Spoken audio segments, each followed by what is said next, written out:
Dessin Animé présente. Dessiner Hulk comme un pro. Bonjour à tous, ici Capitaine Shivan pour faire la suite de Dessiner comme un pro Hulk. En fait, vous avez eu deux parties que je vous mets à gauche et à droite. Et là, ici, c'est une version bonus. C'est pour aller au-delà et vous allez vous rendre compte que le simple fait de dessiner plus longtemps et de s'attarder sur des détails va nous faire augmenter le niveau global du dessin. En résumé de ce tuto, je vais utiliser Sketchbook version tablette avant de prendre la version PC pour vous représenter toutes les étapes du départ. En gros, c'est la version rapide et simplifiée de ce que je vous ai fait avant dans les deux précédentes vidéos. Dessiner c'est simple, on pose ses aplats de couleurs, vous voyez le casque en gris, Hulk en vert, on garde ses traits de construction, et après on ajoute la lumière en vert clair, dans cet exemple ci-dessous. Toutes les parties les moins exposées à la lumière sont plus sombres, donc aux abords du casque. On l'a vu dans la vidéo d'avant, n'oubliez pas de la regarder si vous ne l'avez pas vue. Ainsi que sur le cou. Sur le casque, il y a aussi des parties plus sombres, et ça, vous le voyez à l'écran.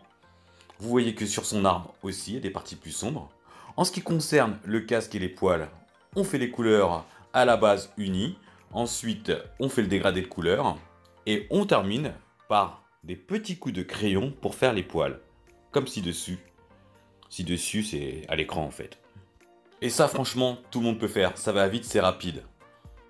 Le principe très simple, c'est en gros, on a notre couleur de base, le gris. Autour d'elle, on met du sombre et de la lumière. Donc là, on se concentre sur les parties sombres, puis on va aller éclaircir les zones qu'il faut, qui sont exposées à la lumière. Et donc rien que là, on arrive à un niveau de dessin un peu plus sympa que ce qu'on est capable de faire d'habitude quand on ne met pas d'ombre ni de lumière.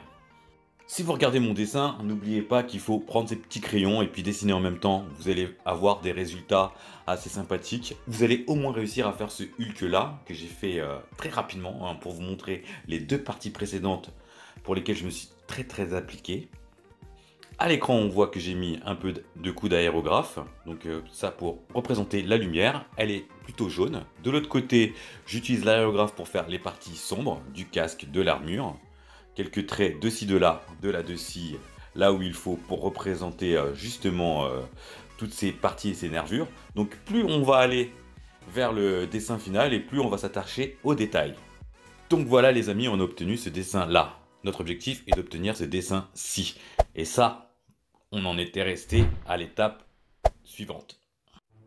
Ben ouais, rappelez-vous, on en était resté là. Et maintenant, on va avancer plus doucement pour vous expliquer un peu plus en détail comment obtenir un dessin badass. Le point commun qu'on peut retrouver avec le digital media comme Sketchbook et la peinture aquarelle ou peinture à l'huile, c'est qu'on peut procéder par couche. Sauf qu'ici, on n'a jamais à attendre que ce soit sec. Le programme du jour sera donc la dentition. On va refaire les dents, on va refaire et peaufiner en fait toute la lumière. Et on va augmenter le niveau de détail justement avec ces petits traits de lumière. Et là, on va finir notre dessin et vous aurez le résultat à la fin si vous restez jusqu'au bout. On va très rapidement aussi voir le décor, le fond, un peu flou. C'est fait exprès, c'est pour créer de la distance entre notre personnage au premier plan qui est très détaillé et le fond qui est moins détaillé. Et donc on ressort ainsi le personnage du premier plan. C'est l'effet principal escompté. L'artiste choisit toujours d'orienter le regard du spectateur. En créant un flou dans le fond, on oriente le spectateur à regarder au premier plan. D'autant plus si le personnage est très coloré comme ici et qu'il a un niveau de détail beaucoup plus important que le fond. À l'écran, vous pouvez parfois voir des zones en surbrillance, des petites pointillés blancs. Et donc c'est des zones que j'ai choisi de dessiner. Ça me permet de ne pas déborder. En fait, je sélectionne une partie du dessin. Et donc c'est mieux pour dessiner en digital media.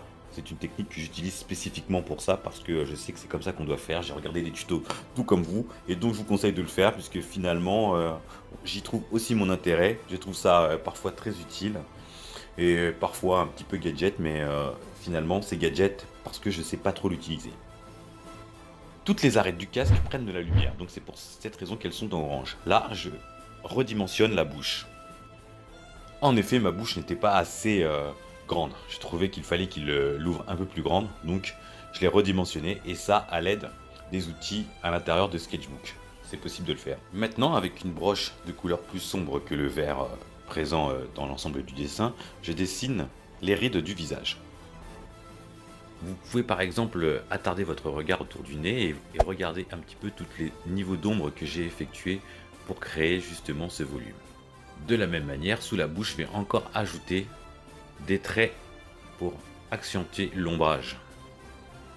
Vous voyez que le cou est très ombré puisqu'il est pas du tout exposé à la lumière puisque sa tête et le casque le cachent.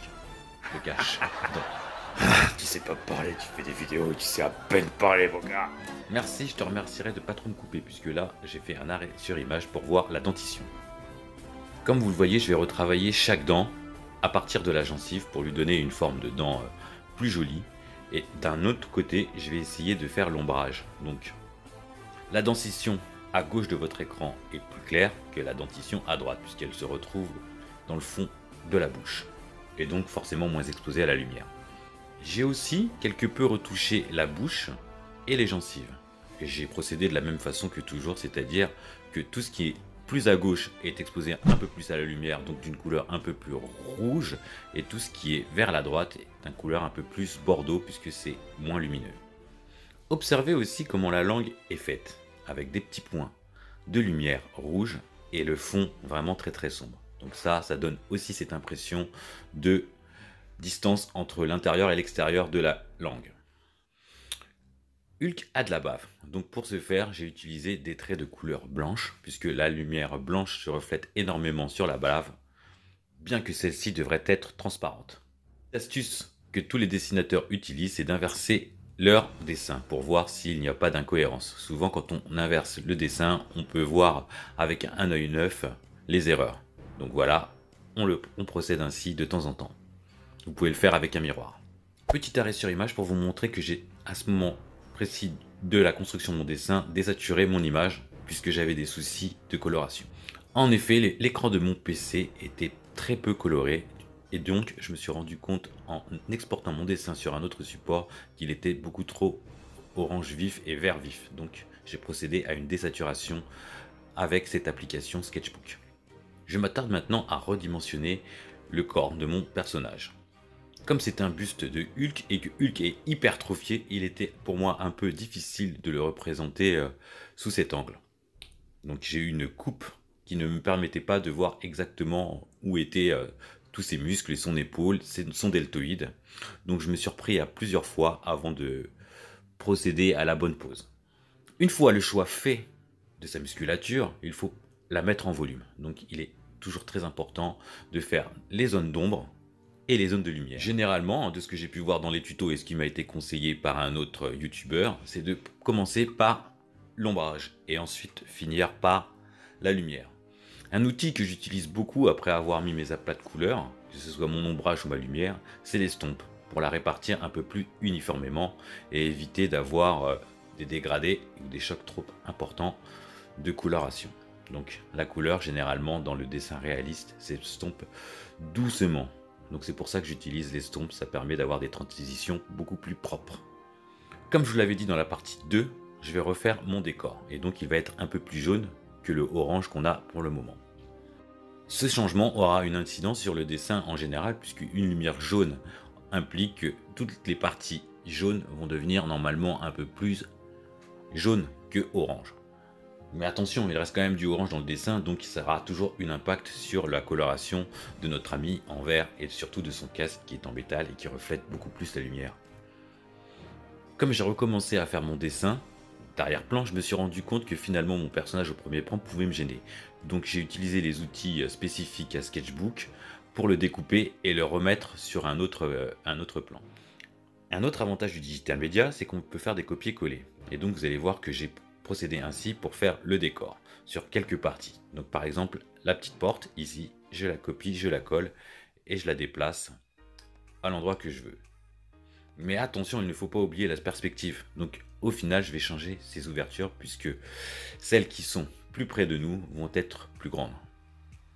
Je les ai un tout petit peu foncées aussi pour donner cette impression d'ouverture qui est très profonde et dans lequel la lumière ne pénètre pas. aussi utilisé le copier-coller pour faire la foule. Donc je l'ai représenté une fois une grande partie de foule et après j'ai copié-collé. Il n'y avait aucun intérêt à faire tout à la main. C'est fastidieux. Il y a des outils pour ça. Ça me permet de vous les expliquer. Ça me permet aussi d'avancer plus vite puisque l'objectif pour moi c'est de faire des dessins de cette qualité-là de plus en plus vite. Et donc c'est des études avant bien sûr, mais c'est aussi beaucoup de techniques. Quand je parle d'études de personnages, études de proportions, études de la lumière. Donc il y a beaucoup de notions à connaître avant de pouvoir aller très très vite. Vous pouvez voir, en vous attardant un peu sur les cheveux, que les cheveux sont très foncés près des oreilles et de plus en plus clairs aux abords de l'extérieur. C'est normal puisque la lumière est pénétrante sur les côtés et pas à l'intérieur de la chevelure. Ce n'est pas la seule explication, c'est aussi du fait de la densité. La densité est plus importante, ne laisse pas pénétrer la lumière et aux abords de la chevelure vers l'extérieur, elle laisse pénétrer la lumière, il y a moins de cheveux. Bon, maintenant on va mettre un petit coup d'aérographe un peu partout. Donc j'utilise une couleur beaucoup plus sombre pour mettre en perspective mon dessin. Donc j'utilise l'aérographe en bas du casque, autour du cou, aux mêmes endroits, j'insiste en fait. En effet, l'aérographe c'est un élément important pour faire son dessin. Je l'utilise très fréquemment, ça me permet d'avoir des petites touches bien comme il faut et c'est surtout pour représenter les éclats de lumière. Et travailler les détails, c'est quoi? C'est insister sur les parties. Donc j'assombris encore et encore. C'est pour ça que le digital media, c'est bien. Souvent, quand on fait des dessins, on n'insiste pas assez, on n'ose pas aller en profondeur. Donc là, on peut, vous voyez mon dessin avant, si ça me plaisait pas, j'aurais pu annuler la direction que j'avais prise. Waouh, ça a été vachement vite, on arrive à la fin du dessin. Vous allez voir la réalisation avec un écran du dessin complet.